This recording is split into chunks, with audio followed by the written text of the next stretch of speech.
વડોદરાની MS યુનિવર્સિટીના વૈજ્ઞાનિકોએ ડાયાબિટીસના દર્દીઓ માટે આશીર્વાદ સમાન શોધ કરી છે. હવે આ માત્ર રંગના ફેરફાર પરથી જ શરીરમાં સુગરનું પ્રમાણ જાણી શકાશે.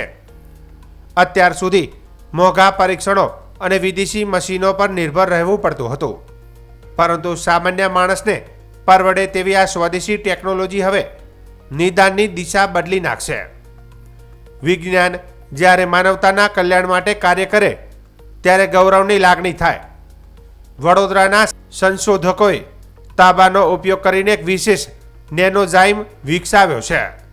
નેનો ટેકનોલોજી પર આધારિત આ પદ્ધતિ લોહીમાં રહેલા ગ્લુકોઝને તુરંત ઓળખી શકે છે. ડાયાબિટીસના પરીક્ષણ માટે અત્યાર સુધીની સૌથી સસ્તી અને અસરકારક રીત સાબિત થઈ શકે તેમ છે. પરંપરાગત તપાસમાં વપરાતા મોંઘા અને આયાતી એન્ઝાઇમ્સના સ્થાને હવે આ સ્વદેશી તાંબાના કણો ઉપયોગમાં લેવાશે. આ ટેકનિકમાં કોઈ જટિલ મશીનરી નથી, માત્ર નરી આંખે રંગમાં થતો ફેરફાર જોઈને ગ્લુકોઝનું સ્તર સમજી શકાય છે. લેબોરેટરીના ધક્કા વગર હવે સામાન્ય માણસ પણ સરળતાથી સચોટ પરિણામ મેળવી શકશે. કેન્દ્ર અને રાજ્ય સરકારના આર્થિક સહયોગથી આ સંશોધન સફળ બન્યું છે. યુનિવર્સિટીના સિદ્ધિ દેશને સ્વાસ્થ્ય ક્ષેત્રે આત્મનિર્ભર બનાવવાની દિશામાં એક મહત્વનું પગલું છે. સસ્તી સારવાર અને સચોટ નિદાનનો આ સમન્વય લાખો દર્દીઓ માટે જીવાદોરી સમાન સાબિત થશે.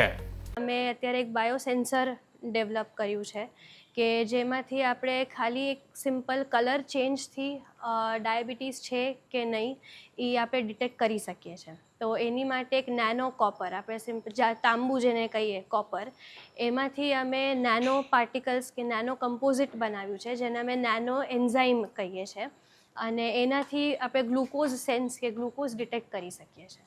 ये टेक्निक बेसिकली हम विजुअली जान सकते हैं विदाउट एनी इंस्ट्रूमेंटल फैसिलिटी.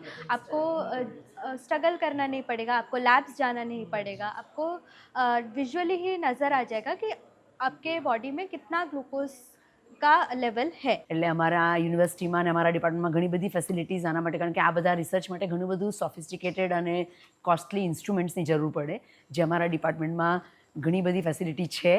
અને અમને આ બધા કામ માટે ઘણું બધું ગવર્મેન્ટ ફંડિંગ, કુચ કોસ્ટ, GSBTM, DAE, SERB, આ બધી ANRF, આ બધી ફંડિંગ એજન્સીમાંથી અમને એના માટે ફંડ્સ મળે છે.